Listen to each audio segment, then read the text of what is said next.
Microphone, mind, body, soul, check 1, 2 is the Joe Dash effect. I'm back again. I'm in my zone with my lovely sister, Cheryl. And if you don't know Cheryl, get to know, follow her on Instagram at Kakewerk. That's cake with a K, right? And work, not W-O-R-K, but it's W-E-R-K. Yeah, Kakewerk. Right. By the end of this podcast, trust me, if you don't follow her now, you will by the end, because she is just a scientist when it comes to baking cake. Okay. And as a long-term cake lover myself, this is a very, very prestige time for me to able to talk to Cheryl. I actually met Cheryl at a not before that. When did we meet, Cheryl? I've lost now. Retreat? I want to say retreat. It was at the Your Body Goals. Your Body Goals. Yeah, exactly. Your Body Goals. Yeah. So I went to the retreat, and it was lovely. It was Your Body Goals put on by Victoria Everest, and it was Leonie, part of Leonie, and also Layla. Yeah. They put on an amazing event, something I haven't seen before. And I was like, guys need to do this. Men need to do this, because it was definitely. I was like, men need to do this, man. I'm like, we need to actually take, follow the women in this sector, because they're just doing a phenomenal job about it. And then here comes Cheryl, and she's making this cake, and she's saying it's from sea moss, it's from sparrow, it's from all these things. I'm like, what? And the fact that it tastes banging. It was so good. And I was like, yo, I want to know how, what, where. And I literally stuck around to see as much of you as I could. Then I had to go. So ladies and gentlemen, it's Cheryl. Cheryl, welcome to the show.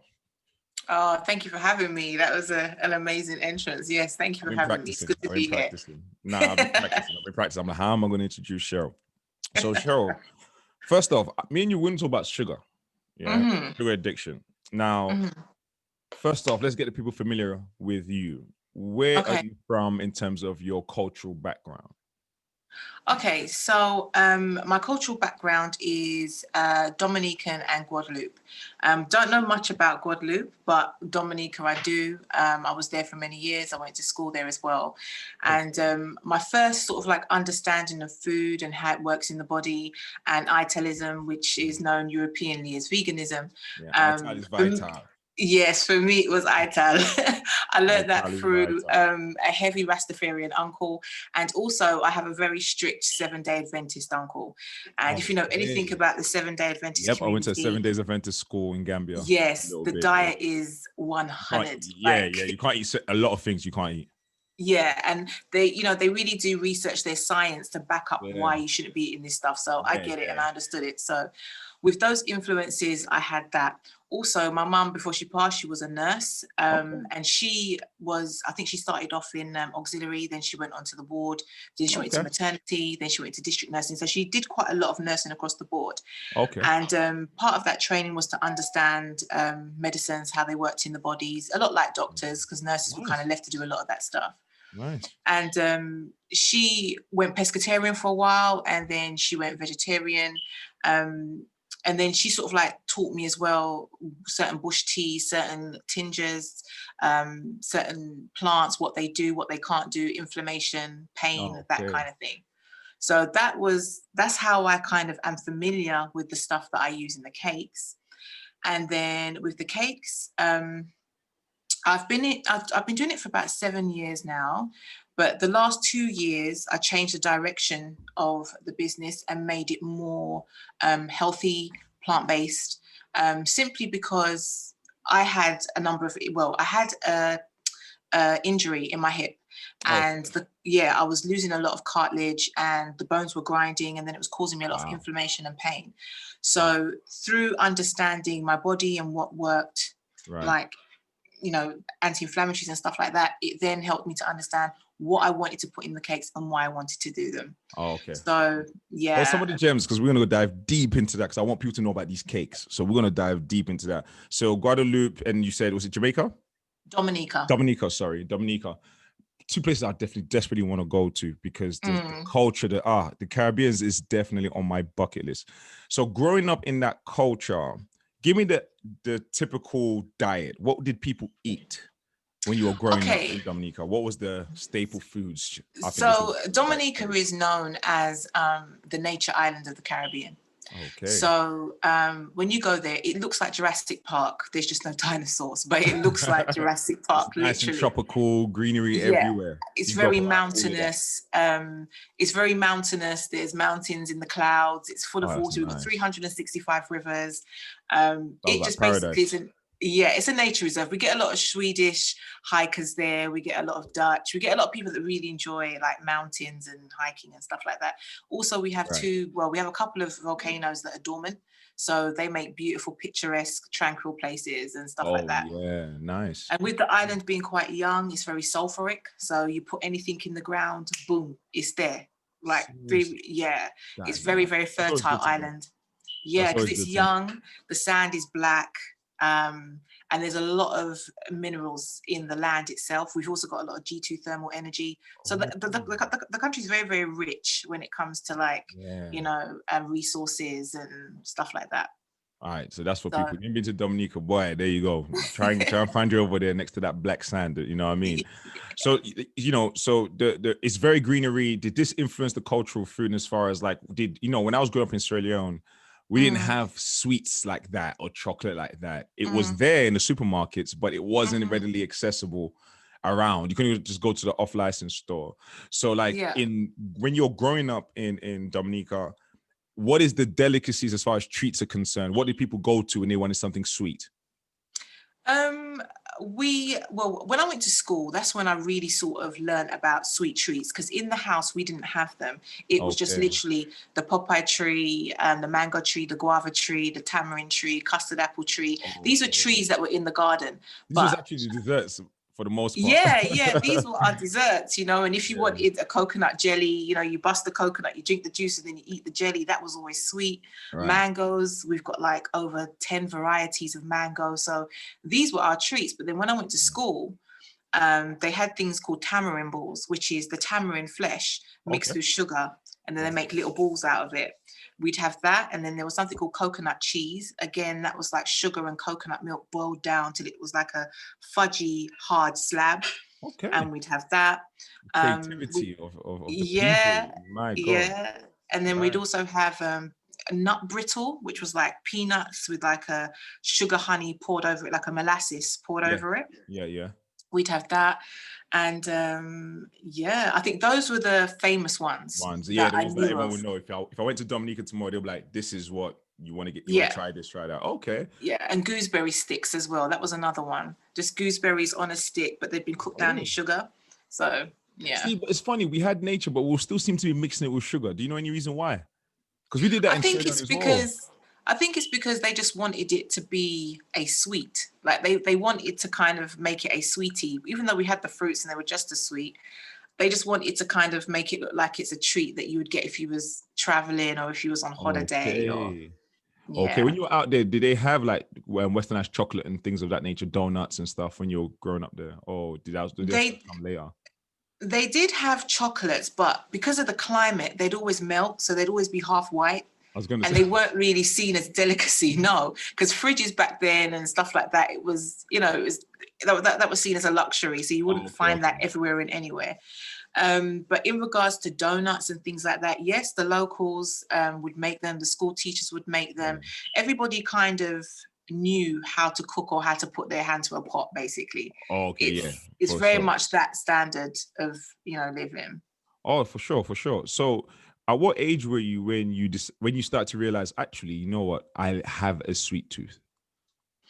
Oh God. That goes way back. I was like, wow, like I've always liked sweet stuff. I'm just a big foodie in general. So I'm the type of girl that would have like maple syrup on chicken. Like when I went to America and I realized that was a thing. Oh, you wouldn't put you did it with chicken and waffle flex and you added the maple syrup in the whole night. I never forget. I went to IHOP and they were telling me about chicken and waffle with maple syrup. I was like, yep, can I have one of those, please? How did that taste though? Like I have my own experience with it because it was weird. It tasted amazing. Little get twisted. It was a move, but it was just like my mind was still stuck. Like being British, like how do you, at the time when I was eating chicken, I mean, like, how do I have chicken? I've got syrup, and sometimes they'll put this little ice cream in a little thing on the side, I'm just like, what is this combination? Makes no sense. But it shows you like it's true. From young, we've been foodies, and you know, food is a massive intricate part of culture, as we know. Yeah.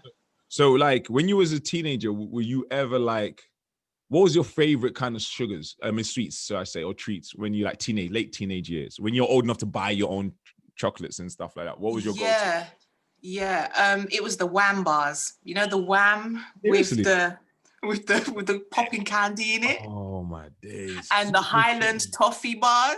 Can you remember Highland Wow. toffee? Yeah. This is super sugar. She's talking about super spike your insulin through the roof type Yeah, sugar. I wasn't playing. And then I also was a fan of the pineapple cube, the Coca-Cola cube, the cherry bonbons, the raspberry bonbons, the cola pips. Like, I'm going back a little bit because I'm in my 40s, right? So no one knows that. I was literally going to say that today. Nobody knows that. They're like kids in their 20s. Nobody knows that. Yeah, so back in the day, it was the cola pips. They were just like, and for those of you who don't know, they're like tiny, like peppercorns, but they're lots of little drops, and they taste like cola. They taste like fruit. Oh, okay. They have different flavors that you're used to. Yeah. Did you ever like you must have had some tooth issues, surely. Your teeth look amazing now, but I'm just like, surely, man, how much sugar? When I was younger, I did. And it got to the point where when I had my children, I lost one tooth with each child. And I said, nah, this, and they told me it was due to sugar consumption. Seriously? Because they said to me, all your teeth are fine. Wait, so let's break that down, because I've never heard that before. Is there a name for that kind of condition, or is it just kind of like a side effect of pregnancy for some women? Well, when I looked into it, they said it was a side effect of pregnancy where the baby's just drawing all your nutriments, and it can make your teeth quite weak, so much so that you get free healthcare with teeth. Yes. My wife had free healthcare as well. Yeah. Okay. Because I'm gonna say, like, damn, like that's a lot. See, guys, you need to understand, like, there's a lot going on with your woman when she's going through all that stuff. So with each child, you're losing the tooth, and that's just because of just years of just weakening through sugars and stuff like that. Can you tell me other things that you start to notice as well because of all the sugar? When did it appeal to that sugar was causing some problems, like other than just that? Did that wake you up then, or did you know before that sugar, I need to slow down on this thing? In my late 20s, I kind of knew that sugar was a major issue. Reason being because I was quite an active, sprightly, active person. Right. But then what I started to notice is that I'd have sugar and I was feeling great, and then I'd crash really badly. Yeah. And I'm one of these people, show me the science, let me understand how it works, then I know how to deal with it. Oh, okay. So as I started to research, I looked at, how taste buds worked and worked out that taste buds aren't just taste buds. It's a taste bud, and then there's a cell, and then within that cell is protein. And it's that protein that needs to be fed in order to help you, distinguish what's sour, what's sweet, what's salt. Okay. Also, and then once I understood that, I was like, okay, so proteins are important, but then it's about what types of proteins. So that led me down a whole different rabbit hole. Oh, right. Then, then I started to realize that, okay, so if this is what's happening, why am I feeling so bad? Like, what's happening? So what I learned is that with salt, you have like an interval switch that will tell you too much salt. Yes. But with sugar, you don't have that switch. It will just, it will just keep running. That's why it's easy for you to keep going and going and going and going. But with salt, when you get that first over, it's just, straight away. It's like almost a reaction. If you have a spoonful of salt versus a spoonful of sugar, you have two different reactions. So you're saying that with sugar, it doesn't have the switch, but salt has that switch to let you know it's too much salt, right? Yes, that's correct. You have, in the human body, we have that switch which says too much salt, stop. But with sugar, we don't have that switch. Do you know why that is? I don't. I have looked into it. I've looked into that as well, but I can't find anything conclusive to say, okay, no. Why? They have several suggestions that it might be this, it might be that. But it's quite interesting what nature, but also in those moments, I'm like, nature's trying to tell us something. You know what I mean? It's about decoding nature to understand, okay, cool. What happens when there's too much salt in our body versus too much sugar? Because they both cause serious damage. You know what I mean? It's one. And there are switches, but just not as rapid as the salt. Because for instance, okay, so you eat the sugar and it pumps up your dopamine. That's what it does. Yeah. So, dopamine, tryptophan, serotonin, these are all the hormones that make you feel great. So I was like, okay, so if it's throwing up my dopamine, making me feel great when I have the sugar, and then when the dopamine is decreasing, it's making me feel bad. What things can I put in place that can increase dopamines? So then I started to look at that in my late 20s, and I found that probiotics, making sure you get sleep, exercising, meditating. People think that meditating is woohoo stuff, but it's really not. When I started that, I definitely thought that I was I thought it was all that. Some people really think it's woohoo stuff, but it's not. It's about you centering. It's about you watching your breath. It's about you picturing tranquil places. And just letting those serotonins and dopamines go off in your brain. Same with the probiotics. You know, a lot of people are like, oh, you know, but what is a probiotic? And I'll say to them, you know, when you go to the Turkish shop, you'll see jars and jars of like things soaking, artichokes, you know, olives, eggs, beetroot, chilies. These are all, these are all fermented probiotics, which help to raise dopamine. Also, when I spoke about the taste buds and understanding that the cell and then the protein within that cell, it's about feeding that particular cell plant-based protein. So we're talking about tempeh, chia seeds, broccoli, chana, that kind of stuff. So then in my late 20s, I started to realize, okay, if the sugar is what's making me feel so good because of the dopamine, what can I do to replace that dopamine? And then it was looking at these plant-based proteins. And then that's how I was able to... Are you vegetarian now? Or no, I'm not. Okay, so I did veganism for 2 years. And I fell off. And don't get me wrong, I thoroughly enjoyed whilst I was on it, but I was doing it wrong. I was a bit of a junkie. So I was eating a lot of meat imitation.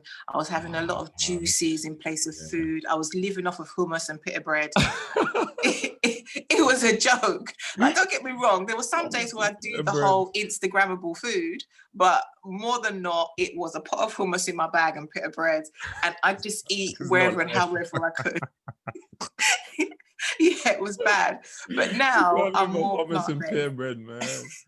That is hilarious. No, being a vegetarian is a very difficult thing, you know. And I always tell people, get some education about it, because it can make you sick if you don't know what you're doing. It can.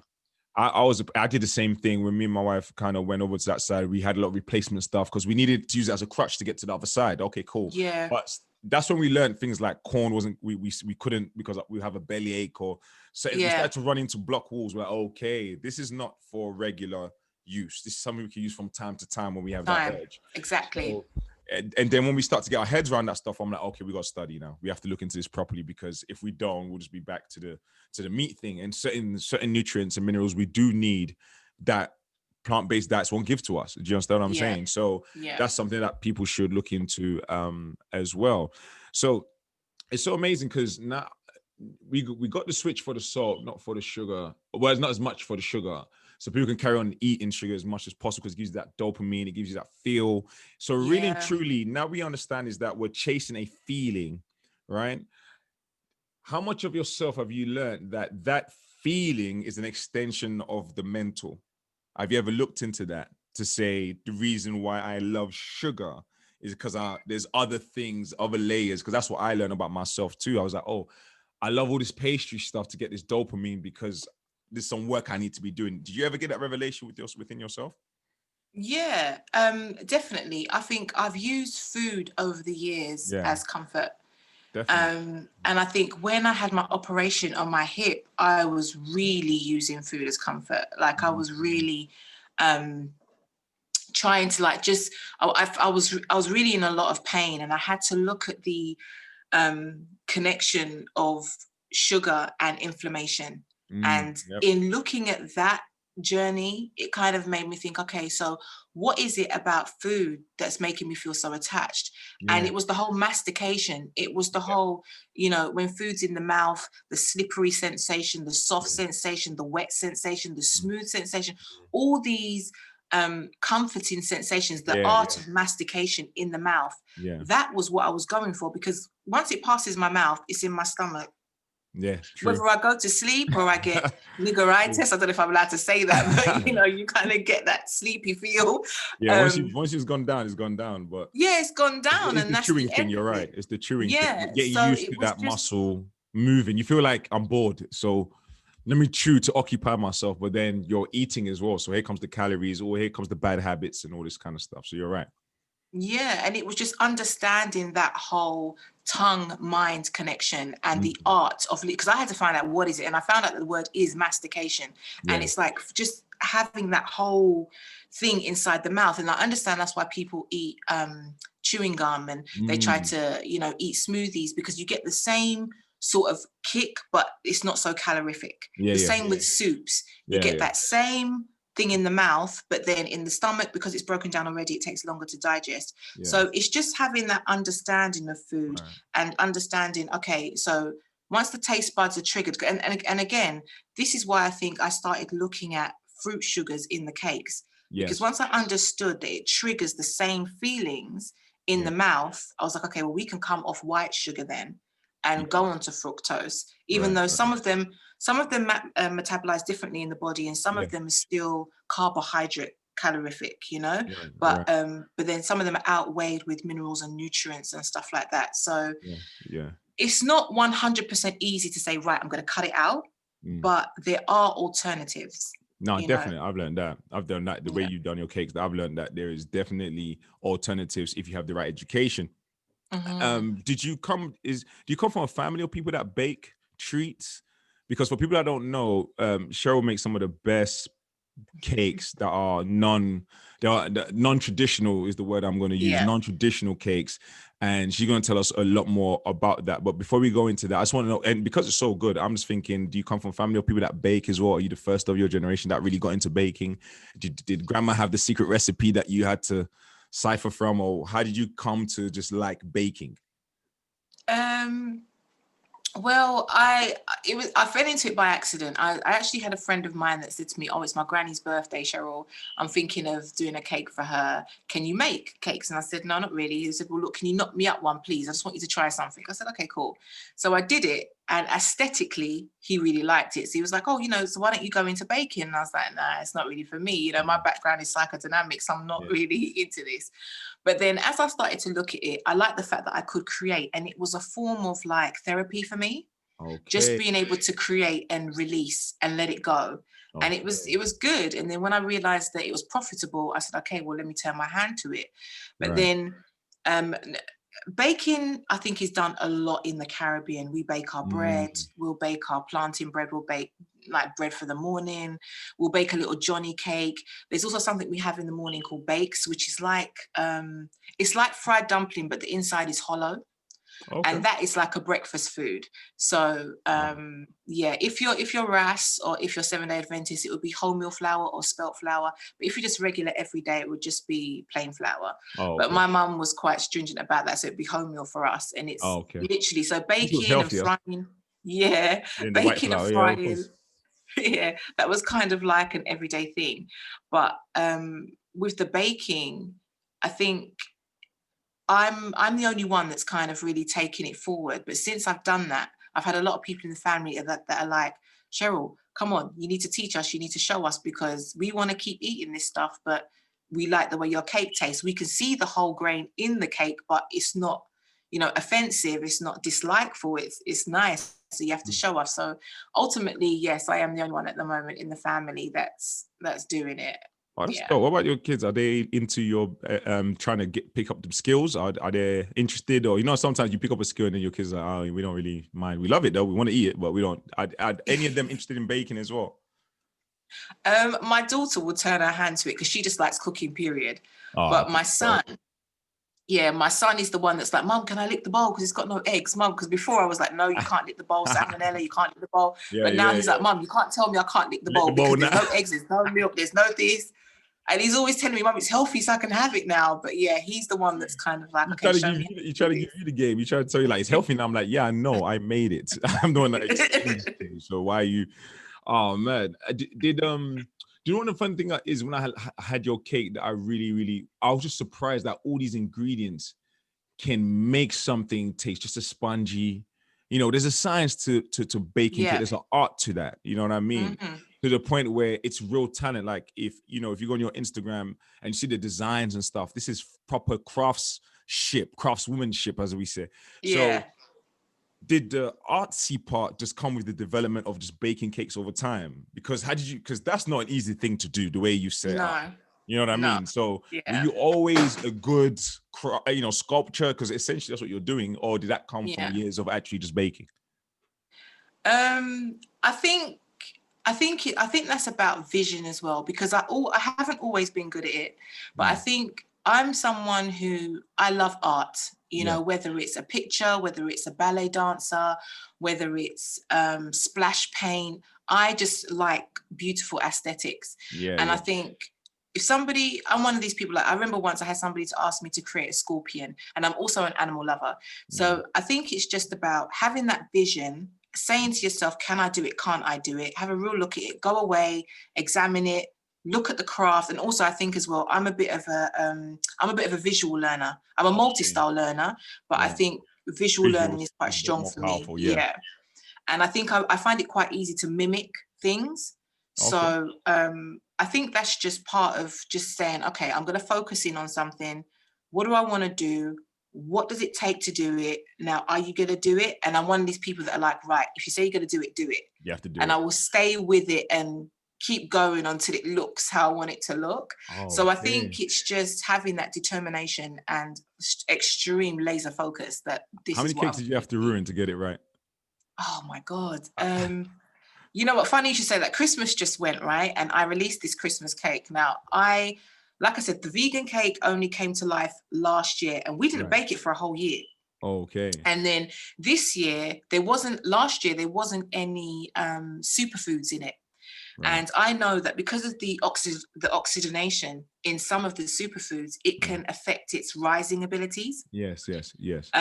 So I had to rebake that Christmas cake 9 times in order to sell it. Yes, because I had to change the variants of hemp and maca powder that I was putting it in, because they were the only 2 superfoods that you can't taste above the taste of the cake. Even though the alcohol in it was disguising a lot of the spirulina, I could still taste the fishiness. So it was it took about 9 times to get that right. So and that's with all of the flavors. We have to keep doing it until we get it right. These times I feel guilty when I waste one. In fact, we have a saying, we don't waste food in this house. So we try not to, but sometimes I just know when it's best to quit. Now, talk about how you make your cakes. Let's go through the ingredients, because I think people will be shocked to see some of the ingredients you put in. So let's go down the list of a typical cake first. Let's go down the list of a traditional cake, and then let's put it side by side with how you make cakes now as Kakewerk, the brand, right? So I don't bake cakes. The closest thing I can do for baking is cookies. I can bake cookies, but my cake game is horrible. It's just horrible. And if I bake it, only I can eat it. No one else wants it. So it's that bad. Sometimes you gotta be honest with yourself, so you check yourself before you wreck yourself, as they say in the 90s. So a traditional cake will have what? Egg, flour, sugar. Eggs, flour, sugar, butter, milk. Okay, milk, butter, and butter. What else? Raisin agents. Cinnamon possibly. or nutmeg. Some people put. Yeah. And then whatever flavors. It's so funny because when you calculate, you're talking about 8 or 9 ingredients, but when you go buy it from somewhere, there's like 20. Yeah, but that's because a lot of what I found with cakes, and I had to look into it because obviously when I started to put my cakes in the mail, they're traveling for like maybe 2 or 3 days. So it's about preservation. It's about the icing not splitting. It's about the emulsification. There's a lot of things. So when I looked at cakes in the store, the reason why they have all this stuff in there is to keep it soft, is to stop it from going stale, to stop it from fermenting. As fresh as possible. So when it's in the structure that they intended you to receive it in. So they have to put these things in there. Yeah, and also the colors. And also what I found is that another reason why they use a lot more ingredients is because it's cheaper than for them to use, say, broccoli or spirulina to make green.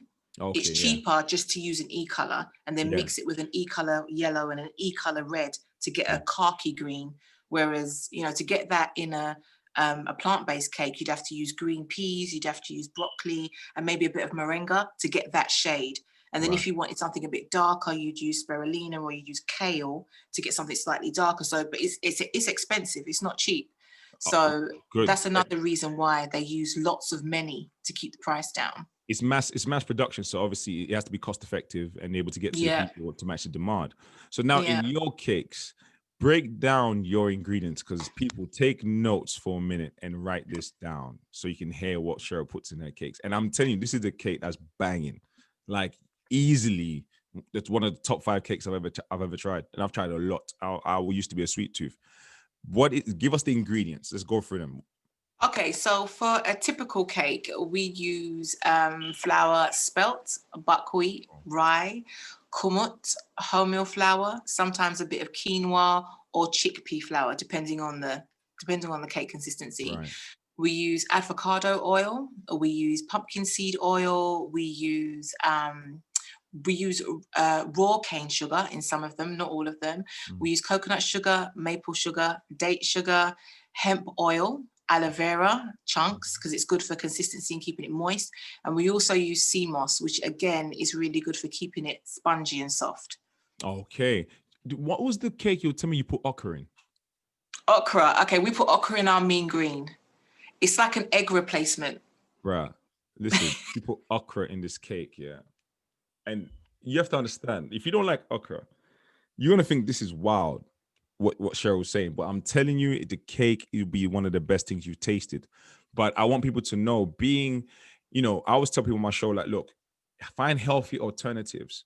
And Yeah. let's get the best out of it. You know what I mean? Because this is the best one I found. So I was like, I need Cheryl to come in and explain how let's talk about now, how do you even come to use these things? Is this trial and error? Is this over time? Or did you just kind of research, then go into it? How did you know to use green peas and this to get this gray, and you spirulina? Like, how, this is a science that I've never heard before. So walk us through that mechanism. Okay, so I'll do the okra one first. Yeah, so please start with the okra when one. I was young, I was about 8 years old, and we had a Nigerian lady called Beatrice down the road, and she used to always cook me this soup with dried fish in it and okra. And I remember I used to pick up, it used to be like this, like it used to draw. And my mom, she used to be like, but yeah, I'm not eating that, no Cheryl, I'm not eating that. And I'd be like, Mom, come on, man, the neighbor's giving it to us. And she goes, not me, I'm not eating it. And I'd be like, Mom, come on, man, please. But then I was like, well, I'll eat it then. And I ate, and I found it absolutely delicious. I don't know what it was, but it's like a soup. And I remember I saw the okra floating in it, and I said, Mum, what is that? And she said to me, it's lady's fingers, okra. And I was like, okay. So as I grew up, I kind of knew what it was. I didn't like it everywhere I went, but I kind of was trying and erroring it, especially when I was vegan. Right. And then my sisters, both of them suffer with diabetes. So I'd also learned that okra overnight in a glass, drink the water, is extremely good for lowering your glucose levels in your blood. But what I started happy to you said that. I said this when I was chatting to the Inspired Diabetic, Lyndon Wissart. And I told people, I said, Lyndon, one of the key things Lyndon was telling people, because he reversed his type 2 diabetes himself.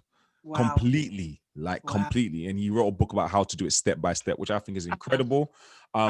If I'll plug you to him if you want to know more about what he's doing. But Lyndon is incredible. So he cures himself with type 2 diabetes, and he said he soaked okra in water because he had to bring down his glucose levels heavily.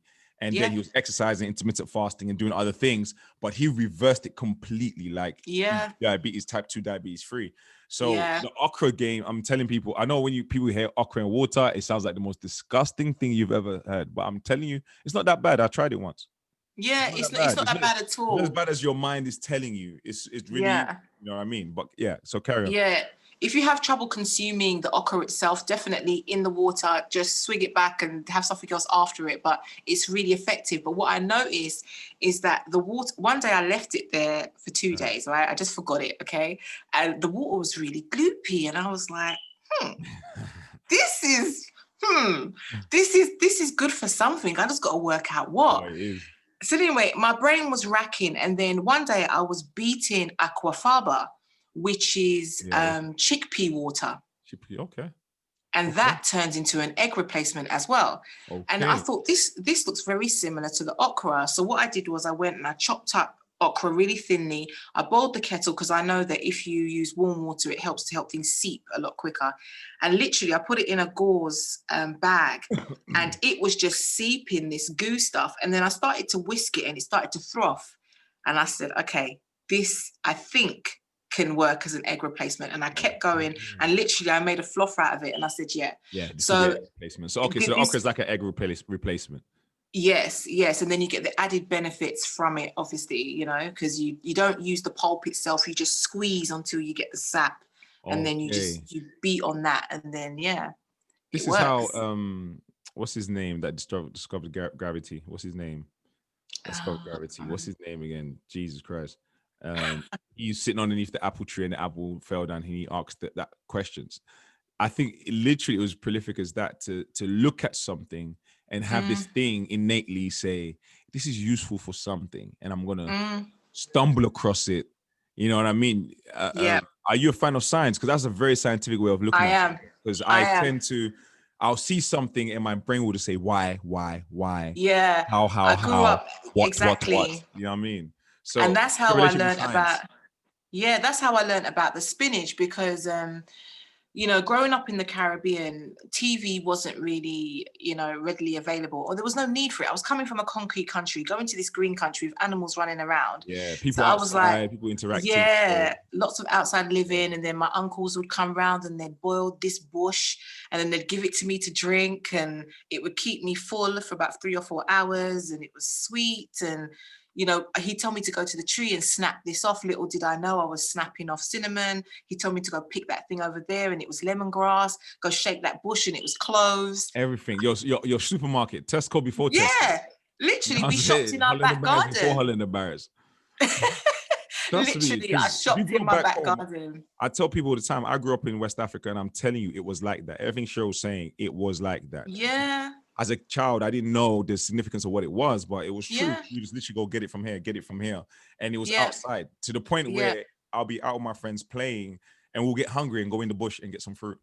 Yeah. That's how simple it was. Literally. Oh, this fruit is a good one. And we'll climb, and we weren't thinking about the dangers and nothing like that. We just climbed it, picked the fruit, come back down, share that, lunch done, keep it moving. But yeah, it's definitely like that. Wow, that's incredible. So you had, with spirulina, can you still taste it in the cake a little bit? Because spirulina has a very pungent, it's very strong in its flavors. How do you cope with that bit? And this is, when I realized, okay, I've got a really good vegan quality cake, then I said, right, Lord, this needs, because me and God have conversations all the time. And I was like, this needs to be more. I was like, this needs to be more purposeful, God, because I'm ready to chuck in the towel. There's so many people baking cakes. This needs to be more purposeful for me. Yeah.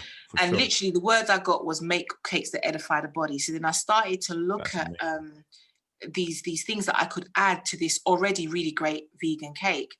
But then when it came to things like spirulina, which is very fishy, I thought, okay, well, look, I know that limes and the level of alkalinity in the limes can cut fishiness.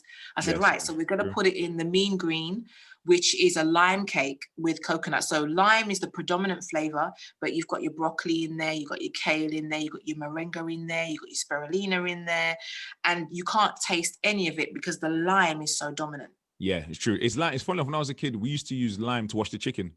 Yeah. Use lime to wash the chicken. I never understood why, but my grandmother was like, listen, you use the lime to deal with that. Yeah. And it's the same with the lemon. The turmeric is quite bitter. Yes, true. So we use the lemon in the turmeric, and then with the cocoa black, the charcoal can be quite bitter as well. So we use natural cocoa beans to mask the flavor. So Okay. Have you ever thought about teaching this as a course? Yes, I have, but I think I needed to get over myself first, because where I'd spent so long cultivating the recipes, I was like, I'm not ready to give it away. I'm not ready to share it. I'm not ready yet. This is my living. So I really had to kind of like speak to myself and say, okay, Cheryl, come on, like, this isn't just for you. This is for, you didn't do this just for you. You do want to share it. So it was just finding a way to package it so that I could still make a living, but at the same time, share it. So the reality of it is, they have to, sorry to cut you, but the reality of it is they still experience. This is the thing, as someone that teaches or runs course, you have to understand, like, when someone spent years mastering a craft, you can try. Like, you can give me all the game. I can start tonight. I promise you, it would be nothing like what I want it to be. So I think sometimes, and I understand that thoroughly, when you just sit there and think, but this is it's my IP. Where do I go from beyond this? But in actuality, it's like, actually, people can do things at home, it's never going to come out. Have you ever done that where you bought the ingredients, Yeah. everything, you try to do it at home, but it don't come out like they say on the TV? It's going to be a bunch of that. But you know, when we have this wealth of science and information, we want to leave this earth with it. So there's 100 Cheryls by the time we leave. You know what I'm saying? So and that's my thing. I want to go to my grave empty. Do you know what I mean? Yeah, pour it all out, because at the end of the day, like you said, you had that spiritual awakening of just like, do something that edifies the body. But it didn't mean it's going to be the way you necessarily just want it. You know how the Most High works. He's going to put you in different spaces to teach, learn, you know, demonstrate. And for me, it caught my attention because I just saw the science in it. Because the way I look at science is abstract. So when you're talking, I'm seeing all the chemical symbols as you're talking. I'm like, oh, she's a genius. Like, she has to be a genius. Like, is no one else? No, I'm the only one. Okay, cool, fine. I'm the genius. But it was, to me, it was just very, very creative on your behalf. You know what I mean? And because I knew no one else, that's why I've been literally just flying that flag. Like, hey, go and see Cheryl if you want cakes that are not going to kill you. Like, go see them, because we don't have enough people that are able to do that. You know what I mean? Because I'm speaking from just a potential student. I'm like, bro, where can I sign up and pay for the course? I need to learn. I just enjoy the science of it, because it can be, you know, both beneficial from that side as well. Just learning, okay, cool, using CMOS, you're using spirulina. What are these things good for? And by the time you look at your cake, it's a super cake.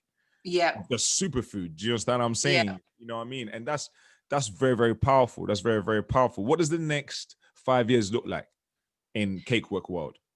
Oh, wow. I definitely want to do some kind of an educational school around baked goods. And I also want to try and pull on board my psychodynamic background, so that we're using food to understand your mental state and also to improve your mental state. Because as much as, you know, we can look at the cognitiveness of the mind. Right. Food also is very important in regards to the type of chemicals it releases, the endorphins it releases, the hormones it produces. You know, because you know it takes nearly several hormones to help dopamine flow within the body. For like sure. it's not easy. So I think it's about, you know, we can do all the rituals, we can do all the mantras, we can do all the candle burning we like, but we really do need to get to the core, which is our food, and you know, look at how that affects us mentally. Now, trust me, it was so fun that you said that, because I spoke to a lady on Instagram, and because she had DM'd me saying that she does spells for weight loss. So I was like, all right. I was like, Joe, be polite, because it took every bit of God in me just to be polite. I was like, you okay. I says, explain this to me. That how do I tell people you can do a spell to get rid of weight when they need to actually just look after their health, right? So you should say, like, you do the mantras you want. I'm like, trust me, there's people out there doing a whole shrine towards weight loss when it's actually just managing your diet. So it just reminded me of that. Let's go into the you know, you say the psychodynamic. Talk to me more about that. That's your background as well that people don't know. So beyond being a craftsman with that cake and being a scientist in that realm, talk to me about the psychodynamic aspect of your life that you studied. What is that?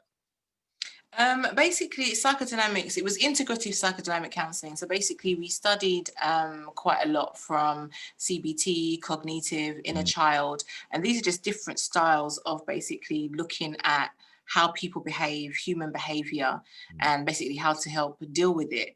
And for me, I've always been somebody who wants to try and help people.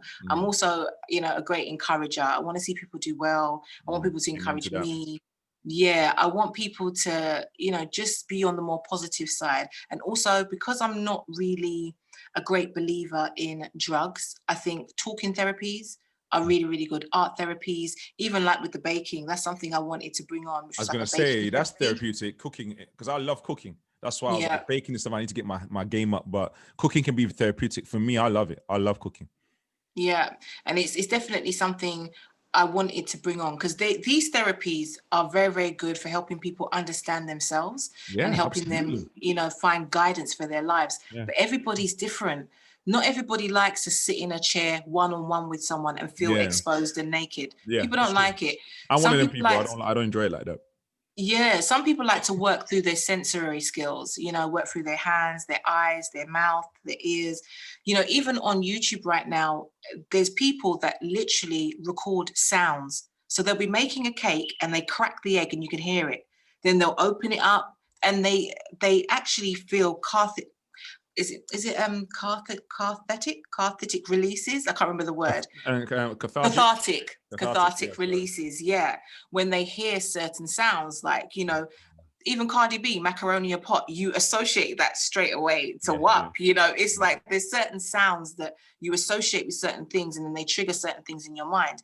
And it's the same with baking. There's these different niches that can help people therapeutically, rather than conventionally being in a chair speaking to someone one-on-one. And these are things that I'd like to try and explore. I was going to say, Cheryl, you're talking about 15 other avenues right there immediately, because you're talking about, if I can go somewhere and learn how to bake and it's from a therapeutic sense, that's something I can go with my woman with. That's something I can go with my friends with. You know what I mean? We can just go bake some cake that we're going to eat and enjoy the end, but also kind of get our mind away from that and follow that senses. For me, what caught my attention was just hearing the science that you were kicking behind it. I just thought, oh, no one's ever spoken about food, cake in terms of preparation, and just the meticulousness of how you kind of approach it and sculpt this thing. So I'm definitely excited and looking forward to seeing what else you got to go do in 2021, because I think that's just incredible that you were able to find these things and discover these things, because you know, sugar addiction is a massive, massive, massive thing. And we all have it. It's like the biggest drug in the world. We are all sugar addicts in some form or shape or other. It's more addictive than cocaine. Than anything, man. There's something about that sugar rush. It's like you need it. And I was like, if you want to know how people that are strong on drugs feel, try and stop sugar for like a week. Then you'll feel exactly how they feel. You start having withdrawals. Your stomach might hurt. It will kind of feel like you're on heroin. Yeah. Do you understand what I'm saying? Yeah. And I tell people that if you're suffering from sugar addiction and stuff like that, you have to learn about your minerals, your micronutrients, macronutrients that can help you with that, such as chromium, potassium, all these things that can help you properly store sugar. And as you mentioned earlier about okra water, there's so much holistic ways to deal with health, but we need to just let the people know, you know what I mean? Because I'm waiting for the day for you to have lives on IG and stuff. Because I'm like, when's Cheryl going to do some lives about this stuff? Because like I said, people think you're a mythical creature, man. I'm telling you, they don't believe me. I'm like, when I do a podcast, I'm having Cheryl on it so she can explain to you. Yeah. Because I'm always of the thought that anything is possible. Whatever we come up with in our mind, we can manifest. You know what I mean? So for me, being able to give people that alternative, because I coach people on health and stuff like that, was brilliant. Of course. You know what I mean? And I did tell them like, hey, you might find yourself addicted to healthy cakes, and there's nothing wrong with that. You know what I mean? So the psychodynamic side is you blending, kind of similar to what they call a nutritional psychiatry. You know what I mean? Just blending the mind work with doing something with your hands and something that can be very, very, you know, healthy in that kind of sense. I think that's quite dope. Did you have to quit your job to do this full time? No, I just found that because it was actually bringing me in an income, and the flexibility I had of just, you know, being able to spend more time with my kids, and also just letting me think that freedom. Having the freedom, that's what made me think, okay, I'm just gonna do it. But now that I'm kind of in it, and I'm a very logical person, you know, show me the science. I believe in God. People say to me, that's got nothing to do with science, but I'm also quite spiritual as well. So, you know, I say each to their own. I'm like, no. They really can. They really can. Exist. So I think with food, I always say to everybody, you know, all right, fair enough. I've told you this, I've explained this, but go on Google, you know, go on, you know, Firewall, whatever it is, and go, because some stuff you can't get on Google, and you have to go to Firefox, or you have to go to other search engines because they've blocked it. But, you know, don't just take it from me. Do the research, go and read the theses, go and look at the stats, go and look at the numbers, the research, and take it on for yourself. The science is so important. And now that I think people are more accepting of the science, because people look at cakes and they think, oh, it's just a cake, for crying out loud. How great can it be? No, it's true. You can learn about health through cake. You can learn about addictions through cake. You can learn about and all this stuff. Healthy eating, calming your mind, stilling yourself. You know, you can learn how to use food to give you energy, how to put you to sleep, how to wake you up, you know, how to lessen your periods. There's all different things you can do with food, you know, and I just think if they can hear it from a cake maker, then so be it. So, you know, that's the best person to hear it from, because they always expect you to be biased. But you know the truth, and that's very, very important. Sometimes people just assume that, you know, things are fixed. In some people's reality, things are fixed. Cake is cake. But no, life is fluidity. Things change all the time. Science has taught me change. You know what I mean? 10 years ago, I was the crazy person telling people about melanin. I was the crazy guy. Trust me, I was the conspiracy guy for the longest time. So it feels good to be out of that prison and being able to speak on it. And everyone's like, oh, you're right, you know. But what people don't understand, 10 years ago, I was the conspiracy guy. When I tell people about the circadian rhythm and the body clock, people are like, what are you talking about? And I'm like, trust me, like your body's amazing. But if we have to, if we have to go down the food route, well, let's learn what's going to work for us and what's not going to work for us. Do you understand what I'm saying? Did you when you feed in your children, for example, how much does nutrition play into that, and sugar? Do you regulate their sugar intake when they were young? Obviously, if they're older now, you can regulate all the, you know what I mean? But when they were younger, I was really strict about it, simply because, like I said, coming from Dominica, anybody who knows it, we eat off of the land. Like, you know, when I was living there, I had all my veggies, everything growing in my back garden. I hardly went to the supermarket. And if I did, it was the things like sugar, rice, things that I couldn't physically grow myself. Right. So when my kids were young, before they had any kind of baby food, I was blending beetroot, mushrooms, broccoli, olives, and literally I was like, their food needs to look like a rainbow. So I remember my cousin come around and she goes, what's that black stuff? And I said, it's olives. She's like, what's that gray stuff? I said, it's mushrooms. She's like, okay, so the yellow stuff is corn and the red stuff is beetroot. And literally it looked like a rainbow. And this is how I fed my kids for many years. And then as they got older, they started to eat what they want, but they pretty much, like, whenever my son is sick, he's like, Mom, have you got the vinegar? Have you got the lemon? Yeah, he knows. He's like, okay, Mom, where's the cinnamon? Where's the star anise? And he's on it. He knows what to do. Like, we have a Panadol plant, and whenever he's in pain, he goes for the Panadol plant. And what's a Panadol like plant? What's that? Panadol. Okay. Boys, break that down, because I'll be too selfish, because I'm like, okay, I know what she's talking about, but I don't know if my listeners do. What is a Panadol plant? Panadol plant is it's a thick leafy plant, and it's where Panadol comes from. The same thing like opiates, cocodamol and codeine, they all come from the poppy plant. Yeah. So Panadol comes from people. Yes, because a lot of people. Yeah, for every legal drug, there's a legal drug that comes from the exact same source. Yes. And I learned this when I was looking to relieve my pain for my hip injury, because I went to the chemist saying I need more codeine, and they're like, you can't get that. That's got to be on prescription. And I was like, why? And they said it's because it's addictive. So then I had to go home and find out what they're talking about. Then I realized that codeine, cocodamol, this all comes from the poppy plant, which also is cocaine, and which is what they use on your teeth to numb your teeth, but in a different kind of dose. They spin it. Yeah, they just isolate some, they isolate some of the chemicals inside of it that does the actual painkilling. So correct. But the Panadol plant is basically what Panadol comes from. So paracetamol, Panadol, there's adenine. What's adenine? What's it called? Adenine? No, not anodine. Anodine is aspirin. That's a slightly different one. Yeah, slightly different one. And ibuprofen, again, is a slightly different one. And that's an anti-inflammatory. But the Panadol plant, my mum had it from when we were small. And where again, where can people get it from? Oh, back home. Literally. I don't think they sell it here. I've never seen it here, but you just snip off a bit, you boil it in a bit of hot water, you drink it. Or soursop leaves do the same thing for pain. Not as strong as the Panadol plant, but soursop, henweed. Also, you can get that. A lot of West Indian stores, you'll find it in a bowl somewhere. Okay. So soursop leaves, henweed, cerasee is good for, like, if you've got stomach pains and you need a little washout, that usually does you. But the Panadol is basically what the Panadol plant comes from.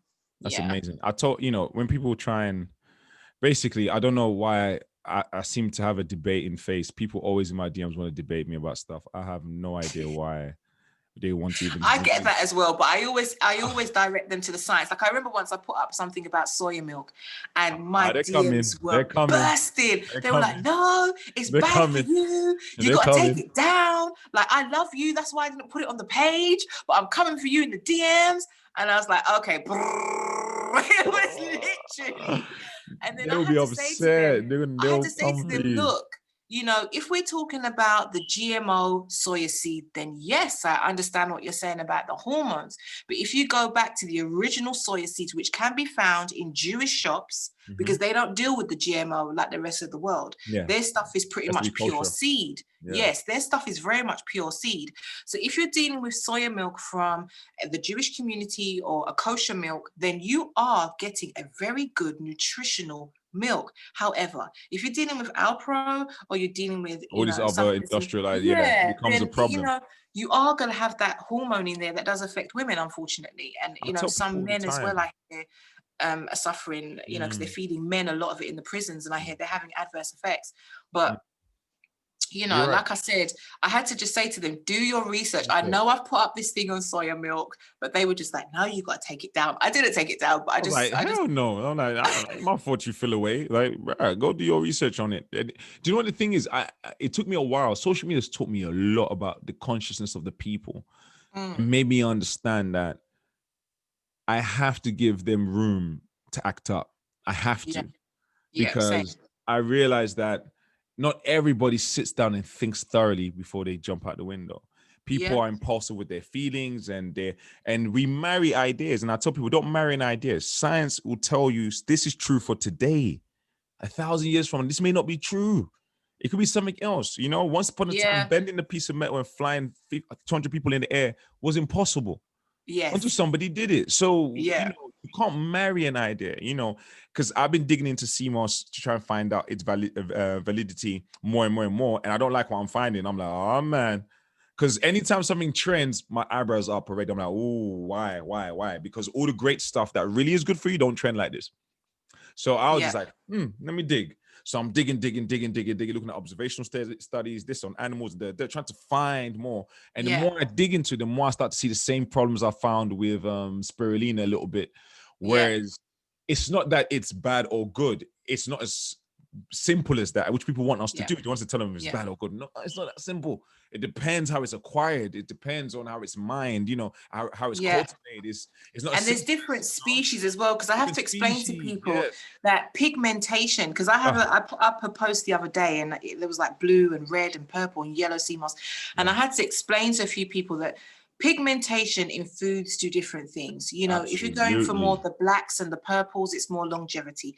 If you're looking at, the whites, it's more immune. If you're looking at the green, it's detoxification. If you look at the reds, it's blood. And, and I had to explain to them, it's and with the sea mosses, because I've had people say to me, oh my gosh, Cheryl, it's not what you think. And I'm like, listen, I grew up with the stuff. Dominica is surrounded by water. My village is, on the edge of the bay. We get it all the time. But, the minerals aren't of the same level as some of the others. Some of them are minute. Some of them, your body won't even register it unless you're raw vegan. Not just vegan, raw vegan. Because where you've cooked certain things and put them in your body, certain things won't even register for you. You have to be raw vegan for your body to even pick it up, So it's like, I say to people, look, things are changing all the time. Research is changing all the time. But I can only speak of things that I've used or things that have been given to me growing up. I know that sea moss and kelp were given to me to lose weight, and I dropped weight like no one's business in a week. Same with arrowroot, because arrowroot is very similar. It bulks you. There's not much nutritional value, but it does the thing in the stomach where it just keeps you full. So, I mean, I try to go from that point of view, what I've personally experienced, and then what the science is saying, and then let people run from there. No, it's true. It's true. It's like I tell people, it's not simple as black or white. Science is not like that. There's variations. There's control groups. There's different things we have to look at. There's different species, as you said. So it's not, they kind of, is it good or bad? Like, I can't really answer it like that. It depends on the species, where it's been cultivated. All of this stuff matters, but nonetheless, there are massive benefits from these things. And what we're saying first is in stages, because what I tell people is that, first of all, let's get you off the toxic stuff by finding new replacements. Then as we go along the journey, we start to clean it out a lot more, you know what I mean? And give it more thought in that kind of sense. The last thing I want to ask you about is that, what is your diet like now? How do you eat now? What's your regular day-to-day food that you eat? Okay, so what I found, I was speaking to Victoria about this because I was on Your Body Goals with her. Yeah. And then I was meant to go in to have another operation done on the same hip to kind of sort out some issues with the cartilage. But I was saying to her that I was feeling a bit, I mean, I know the whole COVID thing was happening, but I was feeling a bit under the weather and I was really lethargic, really tired. And I was gaining a lot of weight. And I was like, but I'm not eating more than what I was like, what's going on? I'm following the thing. I don't understand. Then I started to look at my hormones and, you know, what my hormones are, how they can be imbalanced, what I can do to improve my hormones. And I started to do, I was waking up and I was fasting from literally when I wake up to about 12 o'clock midday. Right. And then I was having a sea moss and kelp smoothie, which is quite high in iodine, because I realized that my hormones needed a boost. I wasn't feeling great. And then I just continued with that, because what I'm finding is that if I'm stopping that for more than a week, I'm sort of feeling very sluggish and just a bit like, oh, I'm not feeling so great today. Got you. So in order to get my hormones jumping and to be feeling better, I was sort of upping my iodine intake, which was really important. Throughout the day, I tend to eat as much fruits as possible, because I notice that it keeps me lighter and it keeps me more awake. And then I'll have one meal in the evening with like one healthy carbohydrate or a carbohydrate of choice, but I won't have two. I'll just have one. Most days I try to eat vegetables. I might have a piece of meat protein maybe once or twice a week, but that's about it, you know, because I've thought about giving it up completely and I'm so not ready, but listen, you gotta be honest with yourself, man, and walk your journey according to your size, as we say back home. Cheryl, where can people find you, man? Tell us where they can get in touch to buy some cake first and foremost, and where they can get more information from. Give us the socials. Yeah, sure. So it's for the website, it's www.kakewerk.com. That's KAKEKWERK.com. And then on all the socials, Twitter, Instagram, Twitter, Facebook.